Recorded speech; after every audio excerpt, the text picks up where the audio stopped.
ตู้บุญเนาะอยู่บ้านหัวครัวเมืองไซธานีนครหลวงเวียงจันทน์เนาะที่เพิ่นมีปัญหาทางด้านสุขภาพก็คือเป็นก้อนเนื้ออักเสบนั่นเองเนาะแล้วก็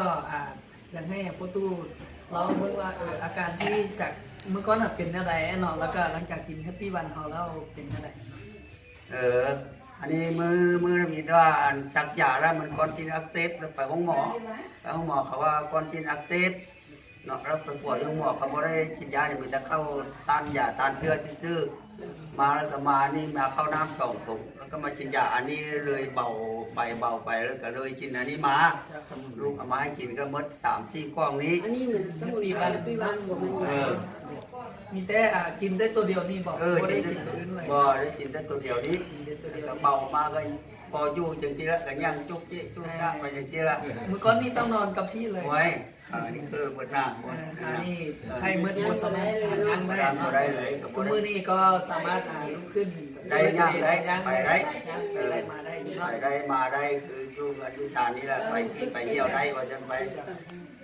มันจะกล้องไปหาเมียก็ได้แล้วเนาะมัน5 กล้องวะมัน5 กล้องมันไป5 กล้องเหมือนเนาะคือตอนนี้เมื่อ5 กล้องแล้วก็สามารถลุกขึ้นย่างไปได้มาได้มาพูดมาได้ว่าทำไมรู้สึกว่ามันดีขึ้นอีกกินจะกล้องมันดีขึ้น5 กล้องแล้ว5 กล้องกินจะกล้องเริ่มรู้สึกว่าดีขึ้นกล้องแรกกล้อง2 กล้องกล้องละอิดกล้องที่2แล้วแต่ว่ามันรู้สึกว่ามันเบาขาเบาแข้งไปซะนะก้อนที่2รู้สึกว่าดีขึ้นเลยขอขอบใจพ่อตู้เนาะที่ไว้วางใจกับศูนย์สมุนไพรแฮปปี้วันของเราเนาะฝากได้เนาะสำหรับคนที่มีปัญหาทางด้านสุขภาพเนาะเพราะว่าที่เป็นโรคเบาหวานโรคข้ออย่างต่างๆเราก็สามารถแบบ